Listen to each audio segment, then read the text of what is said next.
Assalamualaikum warahmatullahi wabarakatuh. Bersolawat merupakan perintah Allah Subhanahu wa Ta'ala. Banyak hadits yang menjelaskan keutamaan bersolawat ini. Di antaranya adalah bahwa orang yang memperbanyak bersolawat akan mendapatkan syafaat Nabi Muhammad SAW. Mari kita dengarkan ceramah Buya Ar-Razi Hashim tentang keutamaan solawat Jibril dan caranya agar kita bisa mendapatkan manfaat dalam bersolawat. Jadi kenapa saya suka dengan salawat sallallahu alaihi Muhammad? Sallallahu alaihi Muhammad, sallallahu alaihi Muhammad. Tadilah rahasia. Karena mengundang pintu rahmat. Jadi kita lagi mengundang biar Allah cinta kepada kita. Sebenarnya duluan Allah mencintai kita atau kita mencintai Allah? Kita ini baru diciptakan, Allah enggak? Allah yang maha menciptakan. Duluan mana? Maka sebenarnya siapapun yang bersolawat detik ini, detik kemarin, besok, sebenarnya Allah sudah menyebut namanya. Allah sudah menyebut, maka abshiru ayuhan musallin dan mushtaqina ila Rasulillah annallahu hazakara ismakum. Ya? Maka berbahagialah orang-orang yang bersolawat. Allah menyebut namanya di dalam rahmatnya. Ya? Lalu kata Imam As-Sakhawi, dulu di zaman Bani Israel itu ada nabi namanya Samuel atau Esmuel. Kalau orang Arab namanya Ismuel. Nabi Samuel.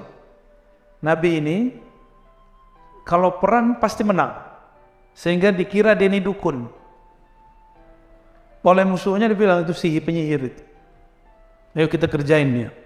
Kerjanya jadi.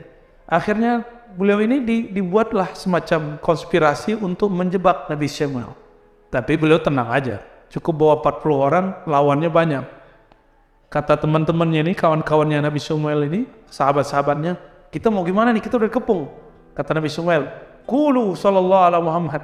Baca sallallahu Muhammad, serbu langsung hancur semua itu musuhnya. Musuhnya belum diserang, udah tenggelam duluan. Ternyata Allah kirimlah angin. Ombak bergerak, kapal-kapal musuh semuanya oleng jatuh. Jadi yang 40 orang belum jadi turun, belum jadi ngirim panah, belum jadi nyerang pakai tombak. Tapi berkat sallallahu ala Muhammad, nah, bisa nggak kita salawat yang begitu? Antum takbir aja nggak bikin gentar orang, malah bikin orang geli. Apa masalah di takbir kita? Berarti kita takbir baru besar mulut, belum besar di kolbu. Kita sholawat belum merindukan yang disebut namanya, yaitu Nabi Muhammad. Maka wajar sholawat ini tidak membuat Allah kemudian jatuh cinta, apalagi makhluknya. Ya. Nabi Muhammad Allah jatuh cinta, tapi Abu Lahab masih benci sama dia. Oke? Abu Lahab benci sama dia, Abu Jahal benci sama dia, tapi Allah cinta sama dia. Ini bukti bahwa kalau Allah pun sudah cinta, tetap saja ada orang gak senang sama kita.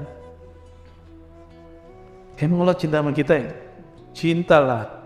Ciri-ciri kita cinta Allah, Allah cinta kita, sering menyebut nama Allah. Udah itu. Siapa yang izinin namanya disebut? Yang punya nama Allah. Jadi inilah sir.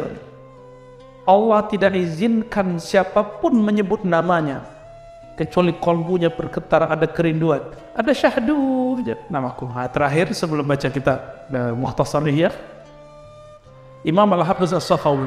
Imam Sakhawi ini seniornya Imam Suyuti. Biasa teman-teman konflik dikit. Beliau ini konflik sama adik kelasnya. Jadi ntar kalau ngeliat saya konflik sama adik kelas saya atau kelas konflik masih maklumi, biasa itu. Namanya Jarhul Aqran. Ya, kritik sesama seperguruan. Karena Imam Sakhawi mikir, pasti dia Suyuti yang dulu tiduran ngaji itu jadi orang alim, kira-kira gitu. Kayak kita bilang, masa sih dia jadi orang hebat? Kan dulu dia suka ngorok lagi ngaji. Dia main PS lagi. Masa dia jadi kiai? Kita sulit percaya tuh sama orang begitu. Itu terjadi antara mereka berdua. Nah, adab kita mencintai dua imam ini dan tidak ikut serta dalam perdebatan mereka, ya. Kata beliau, Dalam satu riwayat, dalam kitabnya Al-Qaulul Badi', ada seseorang datang dari Syam, lalu mengadu kepada Rasulullah, "Ya Rasulullah, abi syaikhun kabir." Ayahandaku sudah tua renta. Wa huwa yuhibbu ayara. Syam ke Madinah 1 bulan pakai onta. Orang tuaku sudah renta, tapi ingin bertemu engkau wahai Rasulullah sallallahu alaihi wasallam. Apa kata Nabi? I'tini bihi. Yaudah, bawa dia ke sini. Apa kata orang ini? Ya Rasulullah, innahu dharirul basar. Orang ini matanya kena penyakit lalu buta, katarak kalau sekarang. Faqala qul lahu, ya sudah, amalkan ini. Nabi kasih ijazah. Ijazahnya dulu begini. Jadi ijazah lafaz ajaz itu istilah ahli hadis, ahli zikir. Dulu Nabi nggak begitu ngasih ijazahnya. Nabi cuma mengatakan qul. Dah, baca, kasih tahu ke dia. Qul lahu, sampaikan ijazahku kepadanya. Fi sab'i usbu'in, ay fi sab'i layalin, di dalam 7 malam, selama 7 minggu, bacalah sallallahu ala Muhammad, fa innahu yarani fil manam, maka dia akan bertemu aku dalam keadaan tidur. Hatta yarwi anni al hadis, sehingga dia bisa juga meriwayatkan kalamku. Fara'u fil manam faqad yarwi anhu, lalu dia ketemu mimpi dan dia mendengarkan kalam Nabi dan bisa mengatakan, aku ketemu Rasulullah dan Rasul bersabda, yarwi hadis minni, menyampaikan hadis dariku. Nah, itulah kualitas wali-wali Allah akhir zaman. Ruhaninya ketemu Rasulullah dan mendengar Rasulullah berkalam, sehingga dia boleh mengatakan secara ilmu hakikat, bukan secara ilmu hadis, aku bertemu Rasulullah dalam tidurku, dalam mimpiku, dalam zikirku, lalu beliau berkalam. Dia bisa begitu. Mereka bukan disebut ashabun Nabi, disebut ikhwanun Nabi. Allahumma ja'alna min ikhwanin Nabi sallallahu alaihi wasallam. Ya Allah, jadikan kami ini ikhwan Rasulullah SAW, saudara Rasulullah SAW. Amin. Demikian ceramah Buya Ar-Razi Hasim. Mudah-mudahan kita bisa mengamalkannya. Amin.